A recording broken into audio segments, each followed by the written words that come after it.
I don't know if I can get it off here or not. Okay, I got it. Came in at 5:32, so. Oh, yeah. Yeah, okay, thank you.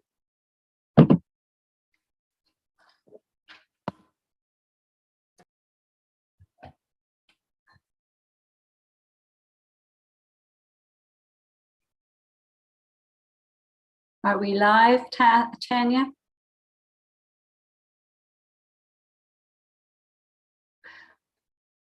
Yeah, we're good to go when you are.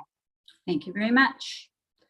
This council meeting for Selwyn for Tuesday, October the 11th, 2022 will come to order. Before we begin, I would like to take a moment of silence for Councillor Locke and her family on behalf of myself and all members of council and staff to express our deepest condolences, Anita, on the passing of your daughter, Naomi. May peace be with you. If we can take a moment.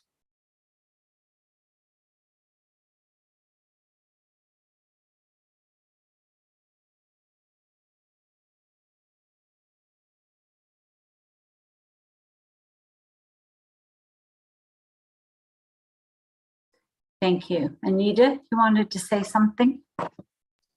Yeah, thank you for that, Sherry. I want to thank council and staff who have reached out to me and your many, many words of comfort in the passing of my beloved daughter, Naomi. She was a precious child, loved deeply and dearly by so many people, and will be missed terribly. I may from time to time just shut off my camera, depending. The words cannot convey how much your support means to me. To those who have sent cards, flowers, or have called, emailed, or messaged me, and those who have donated to the CMHA and forecast in Naomi's memory, thank you. My son Jason and his wife and their children, and my daughter Sarah and her husband and their children appreciate the support you've given to all of us. So thank you. Thank you, Anita. You make me get choked up. We respectfully acknowledge that we are on the treaty and traditional territory of the Mishi-Sagig and Anishinaabe. We offer our gratitude to the First Peoples for their care for and teachings about our earth and our relations. May we honor those teachings. Can we please observe a moment of silence so the council staff and members of the public can quietly reflect on our duty to the community that we are trying to serve.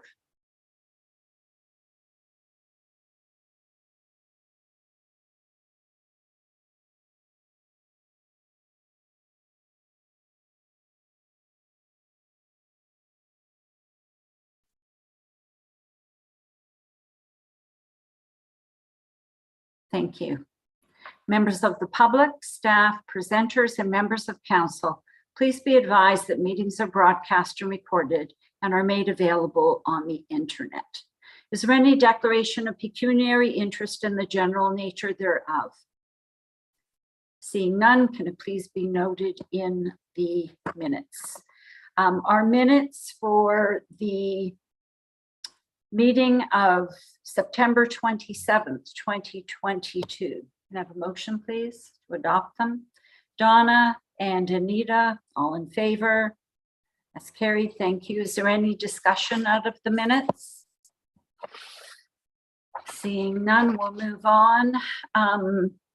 We have a public meeting for 6:30, but we've got a little bit of time that we can go on in the agenda, and we just have to be cognizant that at 6:30, the public meeting should commence. So we'll go on to question period. Madam Clerk, are there any questions that have come forward? Yes, we do have one question from Arthur Torella. Dear Council and Management, when can Arthur and Catherine Torella expect to receive their May 24th, 2012 building permit that will be well over 10 years since we paid the permit fees and met all legal requirement? Thank you. And the answer is the township would be in a position to issue a building permit when the submitted plans comply with the building code. Thank you. Were there any other questions? No other questions. All right, thank you. We'll go on to Janice's report on our work plans for the third quarter. Janice? Thank you. Yes, so the third quarter update for our work plans is included in the agenda for your information. Each of the managers has updated their work plans to reflect the status as of the third quarter. If there's any questions, as always, we're available to try and answer. There's a couple of folks who aren't with us or unable to be with us this evening, so we'll do our best to answer those questions. And if need be, we'll get back to you with anything we can answer. Great, thank you. So we'll do this one at a time. And the first one is for the Chief Administrative Officer. Are there any questions for Janice? Andy? Thank you, Madam Chair. Referring to the Lakefield campgrounds, just want to ask, is the changeover ready to go? I believe it's the 1st of November. And will things look differently this winter than it has in past winters? Yes, so we are working through that process. Mike is working diligently with Orca to go through the campground and identify things that need to be taken care of. And yes, I would say that the campground would look a little different this winter. I think the biggest change that you would see this winter would be that there would be no overwinter storage of boats on the campsite. Beyond that, folks have a year to come into compliance with other changes. So I think you'll see a bit of change this year and then a little bit more next year. And thank you. I have a question for you, Janice, on the first one. You're saying that you're analyzing the options and you're going to provide a report for council consideration with regards to the water and wastewater services contract. Is that report planned to come to this council or future council? I will bring that report forward to this council in November so that you're aware of where we're at with that process for sure. All right, thank you very much. You're welcome. We'll move on to Building and Planning Department. Are there any questions? Andy? Well, I'm probably stealing this one from you, but it's the question about the implementation of the cloud permitting and how we're doing on that.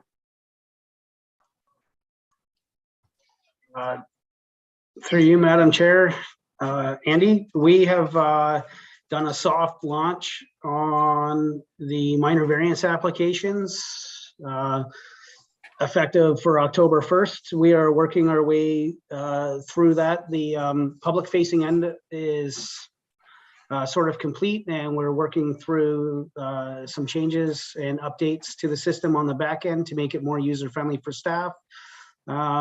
That is the first component that they've had prepared sort of with us. Seems like we're working through the development with them. We're going to be focusing on site plan control and zoning amendments in the coming months. Great, thank you. Are there any other questions? Seeing none, we'll move on to Community and Corporate Services Department. Any questions? No, we'll move on to. Hold on, Madam Chair. Sorry. Sorry, didn't see. Go ahead. Okay, we got away too quick on the building and planning too. If I could just go back for a second. Okay. And I have one on the next one as well. I just wanted to point out on the key performance indicator form that we received, and because I think this is worth repeating personally. We, the township, if I'm reading this correctly, issued 202 of 210 requests for building permits within 10 days, and the remaining 8 within an additional 10 days. So I think that's a sign of success, and I want to recognize everybody who's made that happen. And on the same form, it indicates that 100% of our requests for inspections were fulfilled within 48 hours. And so I think that's an important piece to put out there. So through you, Madam Chair, I just want to do a bit of a shout out for our Building and Planning Department for those kinds of results. Well deserved. Well deserved. And maybe we can, as I've always said, we don't beat our own drum enough. Maybe we can put something out publicly on these stats. I think it's important. All right, now we'll go on to corporate and community services, clerk's department. Andy. Thank you. I'm just wondering if because this is Angie's, right? Yeah. If we could get an update on Water Street. What I'm looking for is when you expect that the fall work will be wrapped up. And if you could just sort of provide a list of what's left to do in 2023. Yeah, I can certainly do that. There's actually not too much left to do.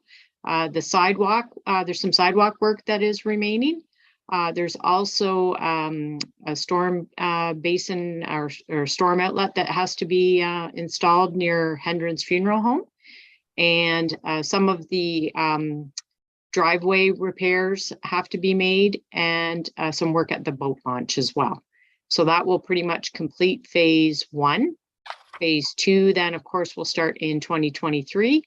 And that section of road from Water Street from Reed to the bridge will be completed. And then there will be a final lift of asphalt completed for the entire section of Water Street, as well as some landscaping work to be completed likely next fall. Thank you. Donna? Yes, thank you. This is rec, I think. Aren't we on rec? No, we're still on community and corporate services. Oh, sorry. I'll get back to you. Okay. Anybody else for that one? We'll move on to finance. Andy. Well, since it's my last opportunity to ask the same question to Lane, I was just wondering how we're doing on our cash management changes. Yes, to you, Madam Chair. So since we last spoke about this, I've been in touch with the One Fund, which is one of our approved investors, who actually advised me that I should probably check back with our banker as opposed to them for GIC, temporary GICs as opposed to locked-in GICs.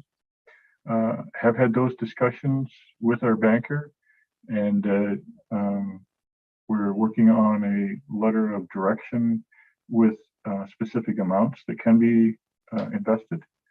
When we get that information over to him, then he can take care of that for us. We are kind of just holding off a bit on that because of the upcoming Bank of Canada expected rate increase. Part of that rate increase is actually already kind of baked into the bank's rate, but by the time we get the paperwork to them and everything like that, we would expect to be the end of this month.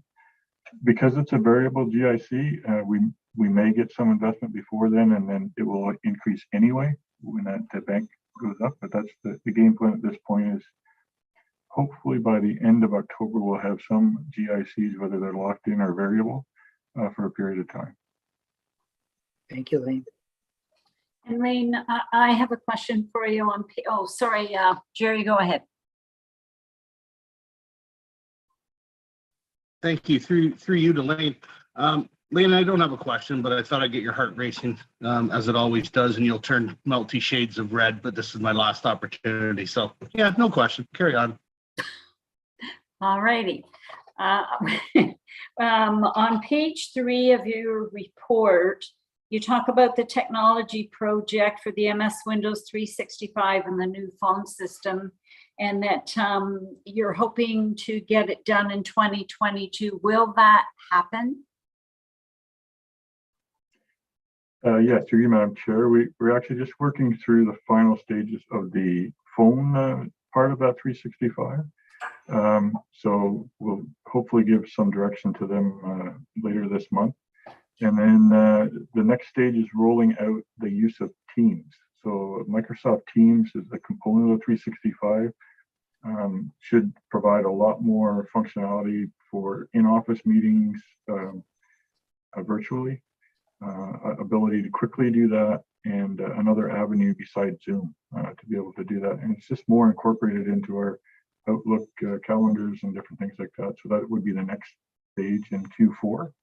But definitely all of that, our goal is to have it implemented by December 31st. It's a lot cleaner that way if we can clear it up in this calendar year. That grant actually goes through until the end of February. So we do have some flexibility there. Okay, thank you very much. Are there any other questions for Lane? Seeing none, we'll move on to the fire department. Any questions for Gord? Andy? Through you to Gord, are we at full complement now, or do we still need some more hiring to be done? So Gord isn't able to be with us right now because they believe they are doing some training, and we've just started going through some recruitment. So for sure, we do have some needs in the different halls. So we will be doing some recruitments here in the near future. Thank you. Any other questions? We'll move on to the human resources. Jerry, I think Jerry has Sherry, if I could. Sorry, who's talking? Thank you, Jerry. Through you to Janice regarding the certification, where's that standing right now for fire departments? I haven't heard much recently from Gord. I think the last time we talked about it, I had suggested that there was still some information that they were looking for to really be able to understand what the implications would be around some of the specific areas of training, pump training, some of the specialized training. So really, we know it will have an impact, but until we have that full information, we won't know exactly what that is. Of course, there is the opportunity for some legacy acknowledgements as well, but that program hasn't been fully developed or the information hasn't been made fully available at this point. So still a work in progress, so that we can be aware of what it's going to look like to actually assess what the impact will be on the township. Thank you. And can I get a follow-up, Madam Chair? Yep. So hybrid, it seems to me like they're forcing hybrid or a full-time complement, as has been discussed. Would you have any sort of speculation on timelines for something like that? Should the certification go and everything go to pot with the fire departments across? No, I really wouldn't have any idea about that. I think for sure this will be difficult for a lot of the smaller departments. I think we will be able to manage it. It's just trying to understand what the implications are going to be.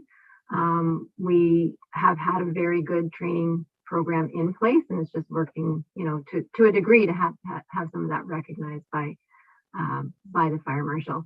I know the Fire Chiefs Association, they are working around those concerns for some of the smaller fire departments, and hopefully we'll be able to get some assistance for those folks to help them through this process. I think I mentioned the last time we talked about it as well, the ministry has released some funding that would be available to help folks work their way through this process. So I think there is some recognition for the importance of volunteer fire departments throughout the province, and I don't think the ministry it wouldn't serve anybody well for the ministry to try and force us down that road at this point in time. All right, thanks, Jerry. We'll move on. Human resources, any questions? Seeing none, we'll go on to library. Anita. This isn't it's not a question. I just want to give huge kudos to the staff. When I look at all the different programs and everything that's being offered, libraries used to be just about books, but now they're all these different programs and DIY kits and coloring contests and everything. Just keep people of all ages engaged, and I think it's a great service. Thank you very much. Don't see anything else for the library. Parks and Rec. Donna? Thank you. I don't see Mike here, but maybe somebody else could answer this. The very first item on his work plan is to develop a permanent solution with minimal environmental impact for the annual washout area on the Bell Rotary Trail. I just wondered if they actually did have a plan yet, because it is an issue every year on that hill.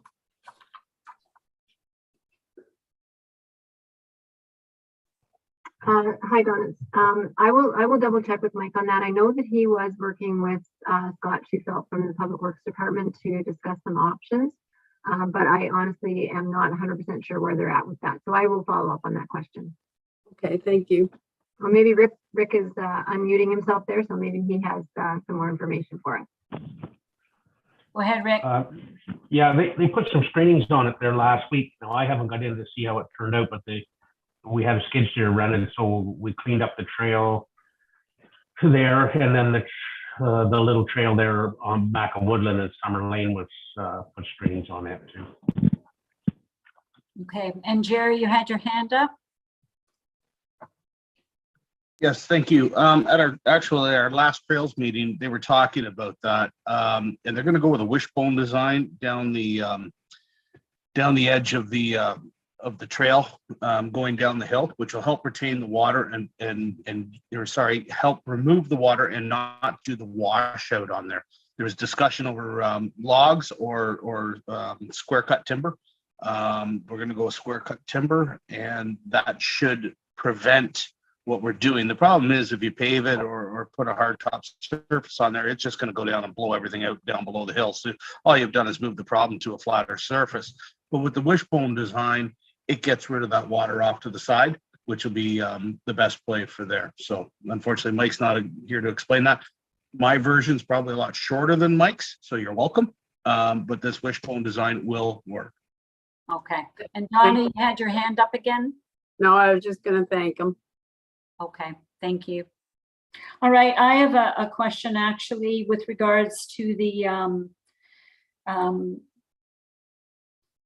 different recommendations that were made with regards to Lakefield Marina and docking. And I was wondering, will we be seeing some of the recommendations in the 2023 work plans, Janice, hopefully? Yes, so you'll see some things in the work plan, and I believe we had a few things that would come forward to budget as well. Okay, thank you very much. Anything else for Parks and Rec? We'll move on to Public Works. Andy. Yeah, through you to Rick, I guess. I was wondering if we've had any luck with Hydro in terms of relocating that pole so you can finish up the sidewalk. It's in their court now. They're designing it all, so I'll maybe reach out to her at the end of this week. I hate to start bugging her with this big favor, so, but I'll reach it back out to her. Okay. It'd be nice if they could get her done this winter, before winter. The other question, Madam Chair, Rick, you had hoped to get about 19 kilometers done on some of the resurface, and we ran into a heck of a challenge with the storm and trying to utilize resources. I'm wondering how far we were able to get along. I don't have that number in front of me. We got around the 20 kilometers done. I just don't have that number, Andy. We had to switch a few of the roads around, did some of the ones that were a little easier to get done. But yeah, they got all done what we had planned. We spent all our budget anyway. Good. Thank you. All right, and Donna? Yes, thank you. Rick, under the leaf and yard, the candidates canvassing in Ennismore have had several questions about whether leaf and yard could be extended to other subdivisions in other areas. And I just wondered, when you say continue to coordinate with the county leaf and yard collection program, if that means you're going to try and get it extended or status quo. Rick? Yeah, I don't, we're having an awful time trying to get them to even clean up the bins that the people took into the landfill on the free days. So I don't know what the county's got up their sleeve there. They don't tell us too much. I can That's actually under their answer, budget. I can answer that question. I'm on waste management at the county, and there is a contract in place for leaf and yard waste that goes into 2023. So there won't be a chance of changing that until the contract is up, Donna. Thank you. Well, And if I can just add, Donna, I know that concern is out there, and definitely I've expressed that to the county any opportunity that I get.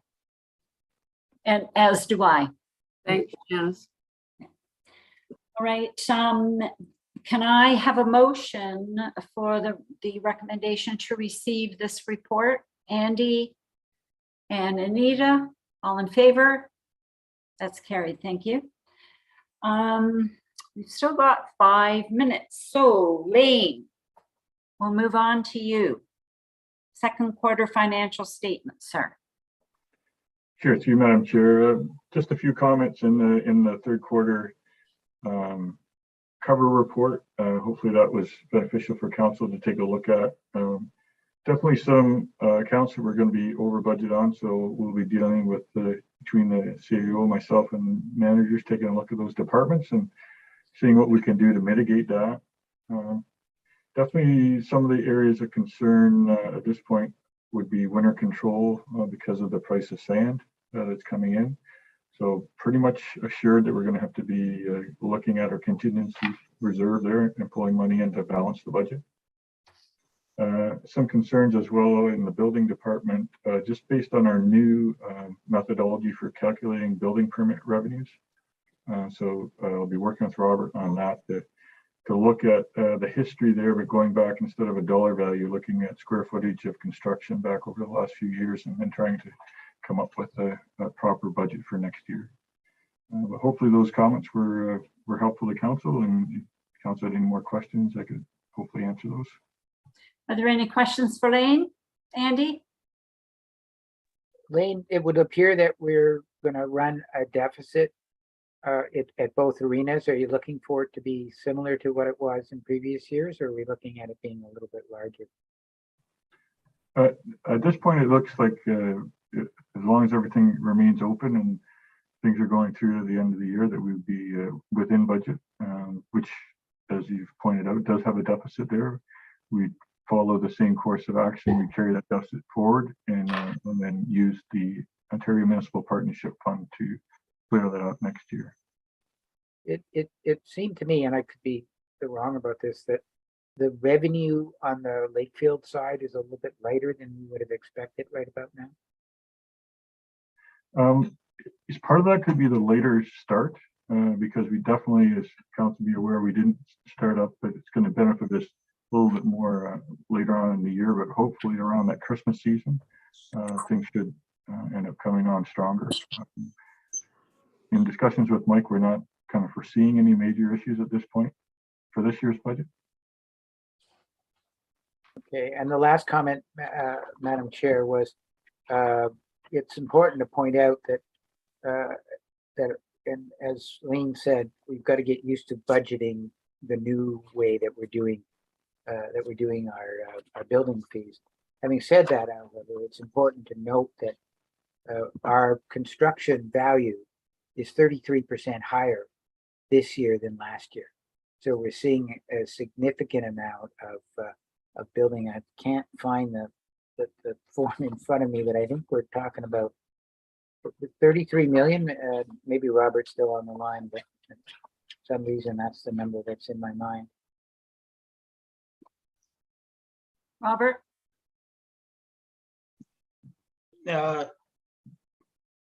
Yeah, sorry. I'm attending from home today because we got a childcare conflict, so I missed part of that, Andy.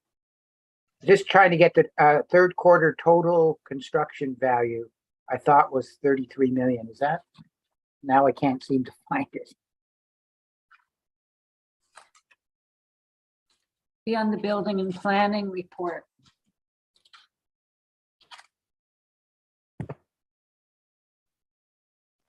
So in the third quarter report, it shows a construction value of just over 38 million, actually. I think I think, Robert, correct me if I'm wrong, maybe we need to take that with a little bit of a grain of salt because of the changeover to cloud permit. So there may be a bit of duplication there between the two software programs. So again, just I think we just need to be a little bit careful with that number. Okay, I just found it. Yeah, it was 38 million year to date in 2022 being reported and 26 million year to date 2020. So you're saying that those figures may need to be adjusted a little bit, Janet? Yeah, I just think with the changeover between the two systems, there may just be a little bit of discrepancy there. Yeah. Okay, thank you. All right, are there any other questions for Lane? I'm looking for a motion to receive his report on the third quarter financial statements. Donna and Jerry, all in favor? That's carried. Thank you very much. And we are at 6:30. So we will go back to our public meeting on the official plan and zoning bylaw amendment. And will the planner please announce the purpose of this meeting? Thank you, Madam Chair. Before I get into presenting too much of the report tonight, just like to introduce Jim Whalen. He's here from the County Council. He's the planning representative for County Council during public meetings. And also Melanie Manon, she's from the County Planning Department, and she'll follow up my discussion report with anything that I'm missing in regard to the official plan amendment that is also being heard tonight for the public meeting. Thank you. So without further ado, the County of Peterborough and the Township of Selwyn are holding a joint public meeting tonight to consider amendments to the County of Peterborough official plan and the Township of Selwyn comprehensive zoning bylaw in accordance with section 17 and 34 of the Planning Act. The prescribed notice of public meeting was provided by first class prepaid mail to all residents within 120-meter radius of the property subject to the application, subject to the applications, as well as by way of a sign posted on the subject property. The notices were also available on the county and township websites. This prescribed notice of public meeting was further provided by a notice published in the Peterborough Examiner. If a person or public body does not make oral submissions at a public meeting or make a written submission to the County of Peterborough with respect to the official plan amendment or to the Township of Selwyn with respect to the zoning bylaw amendment, before the county or township make a decision in respect to the official plan amendment or the zoning amendment, the person or public body is not entitled to appeal the decision of the Council of the County of Peterborough, nor the Council of the Township of Selwyn to the Ontario Land Tribunal, nor can a person or public body be added as a party to the hearing of an appeal before the OLT, unless in the opinion of the board, there are reasonable grounds to do so. So the project being discussed tonight, or that we're having a public meeting for, is 26 Edward Street. It's for an amendment to the official plan and the township zoning bylaw in order to permit the development of the subject lands with a single six unit townhouse development. The current special policy designation under the official plan and the zoning bylaw, site-specific zoning, currently only allow the property to be developed with a duplex and a fourplex in two separate buildings. So the amendment is needed in order to allow the single six-unit townhouse development. In support of the application, we have a planning justification report, a functional servicing report, and a stormwater management report. These have been peer reviewed to the satisfaction of township and county staff. In terms of ministry and agency comments, we have comments of no concern from Enbridge, Kawartha Pine Ridge District School Board, and Hiawatha First Nation. The Autonomy Region Conservation Authority has no concern at this stage at the official plan and zoning amendment stage. However, they do note that further detailed design will be required for review at the site plan control stage.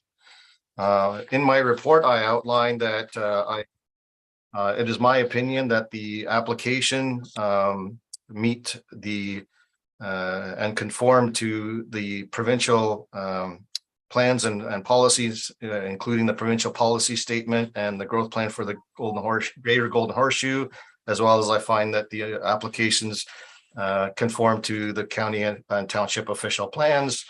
And so my recommendations are that the County of Peterborough be advised that the township support the official plan amendment to amend the existing medium density residential special policy section 6.3.3.3L to permit the development of the subject lands situated at Plan 6, Part Lot 2 in the Lakefield Ward, having the municipal address of 26 Edward Street with a 6-unit townhouse building as per county file number 15 OP 210114. And further, that bylaw 2022-069 being a bylaw to repeal bylaw 2019-0414 and pass a new site-specific zoning bylaw for the subject property situated in Plan 6, Part Lot 2 in Lakefield Ward, having the municipal address of 26 Edward Street in order to permit the development of the subject lands with a 6-unit townhouse be brought forward to the bylaw section of the agenda for consideration. Those are my comments. Unless you have any questions, but before I do that, perhaps if I have missed anything or Melanie would like to add anything in regard to the official plan amendment, I'll turn it over to her for right now. All right, thank you. Melanie, welcome, and Jim Whalen, welcome to our meeting tonight. Go ahead. Thank you. Good evening, Madam Chair and members of council. Per has given a thorough overview of the zoning amendment application, so I'll briefly summarize the official plan amendment application without reiterating too much of what's been said, and the next steps in the planning approval process. The County of Peterborough is the approval authority for amendments to the county official plan, and today's public meeting is being held to consider this joint zoning amendment and bylaw official plan amendment application, and more specifically to the local component of the county OP, which contains the land use policies for Selwyn Township. The Planning Act requires that at least one public meeting be held for official plan and zoning bylaw amendments in order to provide the public with information on the proposal and to solicit public input. And when both applications are processed concurrently, one consolidated public meeting is held, as is the case today. So the purpose of the application, of the official plan amendment application, is to facilitate the development of a 6-unit townhouse building on the property located within the Lakefield settlement area. The current medium density residential exception designation permits 6 units, but in the form of 1 fourplex and 1 duplex. So the effect of the amendment is to alter the form of development only. In support of the application, Per mentioned a number of studies were provided by the applicant and peer reviewed, and a number of agencies were circulated who had no objections to the proposal. We also received no letters of concern from the public. So as far as the next steps go, once the county has received a recommendation from the township, the county planning department will prepare a technical report on the OPA application with a recommendation for county council to consider. And our report will take into account municipal official plan and provincial policies, as well as agency comments.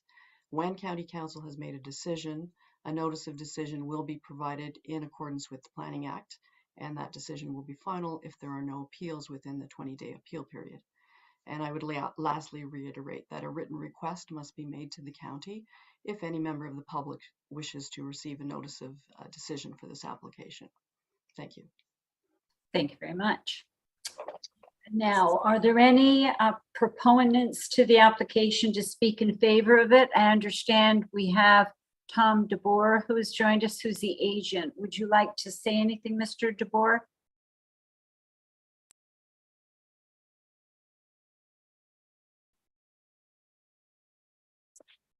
You have to unmute yourself, sir. Sorry. I think we got it now. Are we good? Yep. Okay, perfect. I just wanted to thank both county staff and municipal staff for the hard work to get this application through. The intent of the revision is more for the built form and the processing after it is built. We just, as the developer, decided it was a better use of the land and built form. And that's why we're going through this process. And we are in compliance and understanding of the application. And hopefully we can proceed as everybody has noted tonight. If there's any other questions, I'd be more than happy to answer them. All right, thank you, Mr. DeBoer. And Madam Clerk, are there any other proponents that registered to speak in favor of this application? No one else registered to speak in support. Thank you. And I understand that there is someone who has a question. Laura Winmaller is on the line. Ms. Winmaller, would you like to speak? Yes, hi there. I just have a question about the time that the construction of this project would take place. I talked to somebody this morning, and they looked at the bylaw, which says construction can start at 5 a.m. So I just wanted clarity on what time we will be starting construction in Lakefield. I live very close to this site, and I'm expecting a pretty disruptive summer due to this project. So I just wanted clarity on that, please. And thank you for having me. All right, thank you. Who'd like to answer that question? Madam Chair, I can answer the question for Laura and yourself. As I spoke to Laura this morning, the noise bylaw would restrict activity until 5 a.m. So the construction period is from 5 a.m. to 9 p.m. All right, thank you. There's your answer, Ms. Winmoller. Is there anyone else that registered to speak against this application, Madam Clerk? No, but no one else. Thank you very much. I will now bring this to council. Are there any questions from council? Donna? I don't have a question, but I just wanted to say that I think it makes a lot of sense to have one building rather than two. So I think it's a very good idea to change the development of the property. Andy? Yeah, just a couple of things, and I was having trouble reading some of this. So, can you describe how much parking there is going along with this development? Yeah, through you, Madam Chair. So this is individual parking for each of the units. Eventually, so it's 6 units. The lots will be divided through part lot control, being that the entire lot is part of a plan of subdivision. So we will have individual ownership for each of these lots, and each one of them has a driveway. And our zoning bylaw requires that these driveways be long enough and or wide enough to accommodate 2 vehicles. Okay, so each of the 6 townhouses will accommodate 2 cars. That's correct. Okay, and I think you answered the second question, just to clarify. These are going to be freehold townhouses, right? So somebody needs to purchase the townhouse? That's correct. Okay, they're not rental units. Okay, thank you. All right, Anita? I was going to ask about parking, but the questions has been answered. Asked and answered. Okay, thank you very much. No other questions? So I will bring it to council. Would like to move the recommendation. It's before us today. Donna and Jerry, all in favor? That is carried. Thank you very much. Thank you. We will now move on to Lane. We are back to you with the budget amendment report, sir.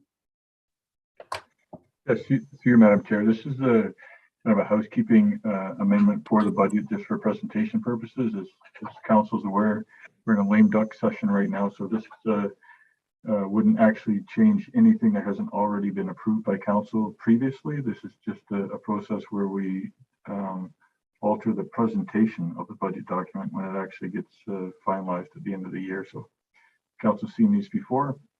Any questions, so I could answer them. Are there any questions for Lane?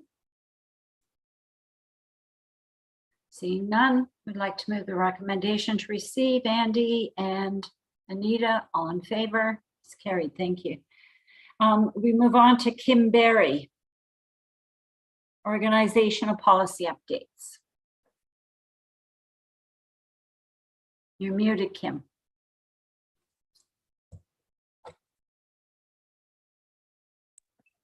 Oh, can you hear me? Yes, I can. Okay, I'm having lots of internet issues tonight, so hopefully I can get through this okay. Yes, so we have some organizational policy update recommendations, and we're looking at 3 different policy updates. One is the technology use policy, in which the provincial government has mandated that organizations have a policy that states whether or not the employer electronically monitors its employees. And so this technology use policy does outline how the township monitors electronically employees at work. Policy 3.2 is our employee benefits policy, in which it's been updated because on January 1st of next year, OMERS is changing their eligibility criteria, and OMERS pension membership must be offered to all employees regardless of position or employment status. Currently, our township policy regarding entitlement to benefits for permanent, part-time, and contract employees uses the OMERS qualification criteria as a trigger for eligibility.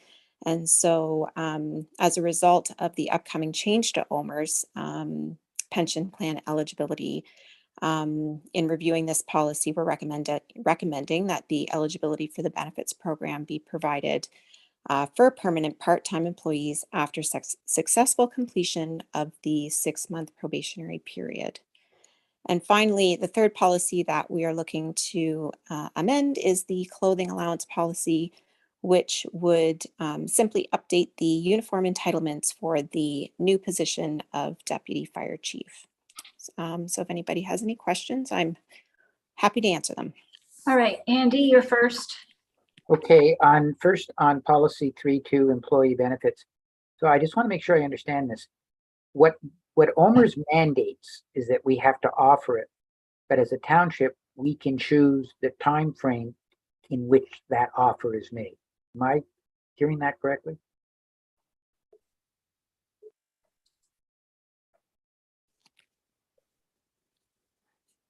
Kim? You're muted. Looks like she's gone. Her computer, the internet strikes again.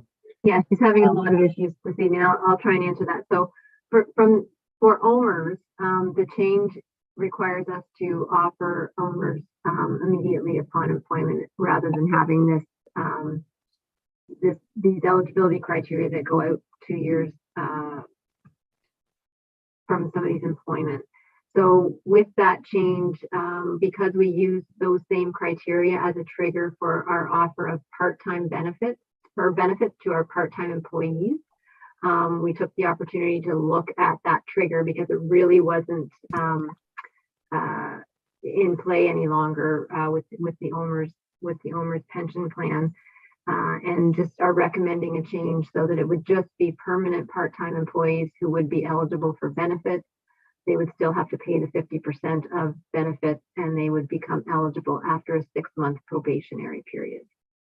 I understand that, but here's why I'm confused is conceivably we would not offer it to a casual employee, right? So somebody, for instance, that we knew was only going to work for 4 months, we wouldn't offer it to them based on this policy. I'm trying to square that with a statement that I believe I read in the report that said that OMERS was requiring us to offer it to all employees. And so I'm just trying to square that circle, so to speak. Okay, so the OMERS pension plan has to be offered to all employees. And that's per OMERS rule. So that's one thing. We previously used the OMERS criteria as a trigger for us to offer benefits. So we're choosing now a different trigger because that criteria really doesn't come into play for the pension any longer. So it just applies to the availability of benefits for part-time employees, permanent part-time employees. We'll take this offline because I still don't. It's not making any sense to me. On one hand, you're saying they require us to offer it, and on the other hand, we're establishing a policy that does not require us to offer it, i.e. somebody that works less than 6 months. we're required to, okay, we're required to offer the pension plan through OMER's guidelines. We can choose when we offer the health benefits. We are not required to offer the health benefits at that same time. We previously had just chosen to use the OMER's criteria as our trigger to offer the health benefits as well. Okay, so it's the health benefit that's changing. The OMERS, Yes. the OMERS is going to be offered. Yes, Okay. yes, yes. Okay, sorry for not getting that. My apologies. No, that's okay. Okay. Hi, I- I'm back. I'm sorry. I dropped the call. I'm so sorry about that. Thank you for taking that, Janice. Okay, and the other question I had was on the clothing allowance one. Are we making an adjustment for the amount on inflation? Because I'm going to suspect that the purchasing of boots is a lot more expensive now than it probably was when we set that rate. We're not proposing that at this time, but we can take a look at that. Okay, thank you. All right, Donna. Yes, through you to Kim. I was just wondering, our permanent part-time, that's not really contract, but does any of this apply to council members? For the change to the employee benefit plan, Yes. I don't believe so, no. Janice, can you Yeah, confirm that? this doesn't make any change with respect to council members, Donna. The benefit plan would still be available to council members. Once they're elected, they would have to make the choice whether or not they want to take the benefits at that time. Okay, thank you. You're welcome. Any other questions? Can I have a mover for the motion, please? Donna and Andy, all in favor? It's carried, thank you. Consent items, who wants anything pulled? Andy? You're muted. Sorry, I have a list. 5A, 5E, 6-1, 6-6, 6-7.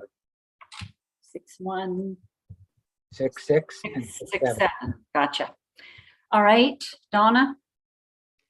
Yes, so we're doing the municipal officers and staff reports as well here under this? Yes. Okay, so I have 5B, 5C, 6A3, and 6A6. 6A3. Okay. Anita and Jerry, nothing? Okay. We'll start with. I'd like to speak to 5A if I could as well. I think Andy pulled it. All right. So Andy, you'll start with 5A, please. Okay, first of all, I think it's good news to see Spa going forward with a rebuild. That's excellent news for the community. Robert, I see that you're looking to issue a provisional building permit. I'm assuming you're doing that to try to make sure the foundation can get in before the weather makes that difficult to do. And finally, the issue of the Orca permit, I'm just wondering how that's come. Yes, Mr. Mayor, through you, Madam Chair. The Orca staff is working on getting us email authorization that they will provide. I would expect that to come through within the next week or so. And the conditional building permit is because they haven't complied with site plan control, which is ongoing. Since we have received a complete application, including all the studies that were identified during the pre-consultation, we feel that it's pertinent to work with them to get them in the ground before the frost comes. It's about the limit of the ability that we can to have move this project forward right now. Thank you. Jerry? The whining and the crying and the screaming, you must feel like you're at your office there, Robert. Yeah, I just wanted to comment that I think it's great they're getting a provisional right now. Let them get ahead on the build. I'm trying to figure out the way to put this. That's a big business. That employs a lot of people. There were a lot of people put out of work for a few years with that. And I people have to understand that this is a very important business to our community, and the economic impact for those people who live, work, and play here, it's huge. So I think that's absolutely fantastic that they're rebuilding, and I think it's great that the township's working. Okay, thank you. We'll move on to 5B, and Andy, you were first, followed by Donna. No, I had 5E as in Edward. Oh, E. Oh, I thought you said B. All right, Donna, you had 5B. Yes, thank you. This is a question for Robert. I've asked it before, Robert, because we've had some concerns in the summer about short-term rentals and the supposed overuse of septic systems. And I just wondered if you have ever heard from the health unit on those issues from the summer. And then now we're sending another letter about a septic system. So I just think that we need to circle around and get some answers, because people are going to be asking questions again about what was discovered on these properties.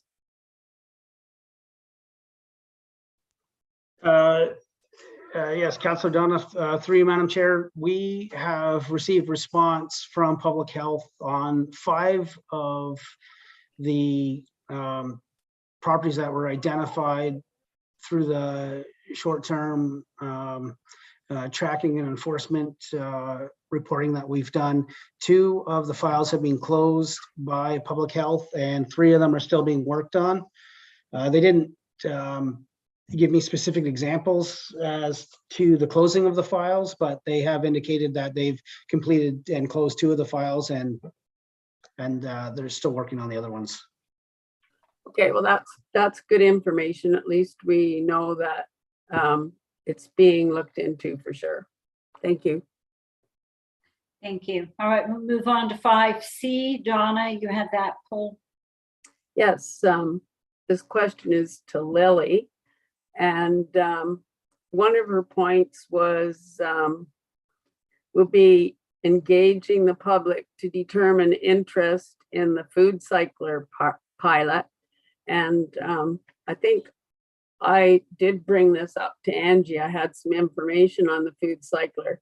So I just wondered how you were intending on engaging the public to determine interest. Through you, Madam Chair.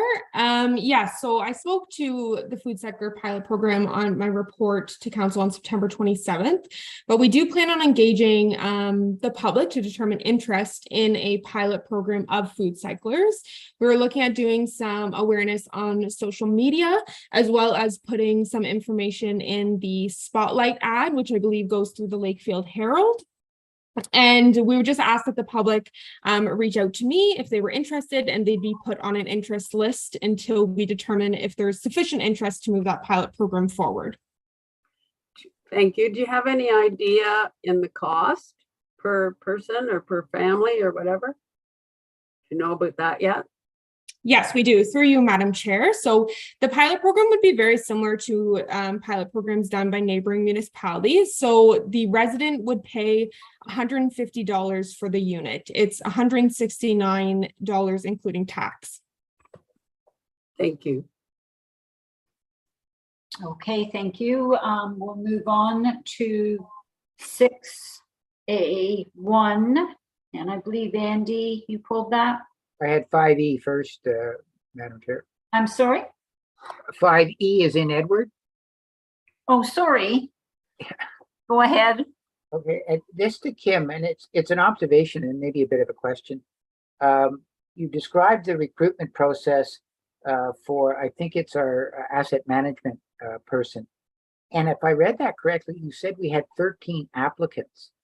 Now that would be a fairly significant change in what we've been facing recently, which is the inability to attract people to have interest in jobs. And I'm just curious as to why this one was generated such a significant interest, and is that sort of a sign that the labor market is changing a little bit? I'm not convinced the labor market is changing. The majority of those 13 applications did not meet the qualifications that we were looking for. And so of those 13, the interview committee over that period of time interviewed only 2 or 3 candidates that met the qualifications. So I'm not sure things are changing at this moment. Thank you. All right, thank you. Now we will move on to 6A1. Andy, you pulled that? Yeah, it just a question. It seemed like a really strange piece of correspondence that the minister was sending a letter that basically just detailed what was already the policy, as opposed to usually you get a letter when they're changing something or adding something. Was there, and this is through you to Robert, was there something more broadly happening that required the minister to clarify that a public meeting could be held either in person or electronically or in a hybrid fashion? Is there some sort of controversy going on that I'm not aware of, or that is not an issue with us here in Selwyn? Through you, Madam Chair, I think, Andy, that your surprise at that correspondence was about the same as staff here at the township. We're not really sure what the impetus behind that correspondence was. Fair enough. Okie dokie. Now we'll go on to 6.3, Donna. Yes, thank you. I'm not muted, am I? No. Okay. I spoke with Angie today. Her department administers the for the Ministry of Agriculture, Food and Rural Affairs for the Ontario Wildlife Damage Compensation Program. And currently the Ministry of Ag gives us $50 per claim to administer it. And she indicated that it costs us more than $50. So I would hope that council would decide to support the motion from the municipality of Tweed, the resolution 221822, asking that Ontario Wildlife Damage Compensation Program that the province or the Ministry of Ag, Food and Rural Affairs gives the municipalities more than $50 to administer the claims. So you're making a motion? That we support the motion from the municipality of, I think it's Tweed. It says Powassan. Yeah. Yeah. Municipality of Powassan. Yes. So I would move that. Is there a seconder? I'll second it. Okay. All in favor?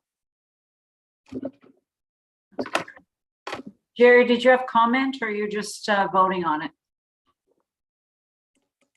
Okay. Now we'll move on to 6.6. Andy, you were first to ask for it. Yeah, I just wanted to note that in the AMO report, it makes reference to a Government of Canada review of the Cannabis Act. And part of that review of the Cannabis Act is a survey that's open, specifically directed at a number of parties, including municipal governments, and a request that input be provided by November the 21st of this year online. And I was just wondering if we're going to avail ourselves, given our experience, if we're going to avail ourselves of the opportunity to participate in that survey. I don't mind answering that if you would like. So I did take a look at that today, and we can certainly provide our feedback that we have provided previous to Health Canada. So I can go back and collect all those responses and send those comments in. Thank you. Thank you. And Donna, you wanted 6.6 pulled as well? Yes, I'm just trying to find it here and right. It's the proposed regulations under the Strong Mayors Building Homes Act. And they're proposing that other municipalities be given the powers that the mayors of Toronto and Ottawa have. And they're not talking about smaller municipalities yet, but I spoke to Angie about this as well, because it's giving a lot of power to the mayor.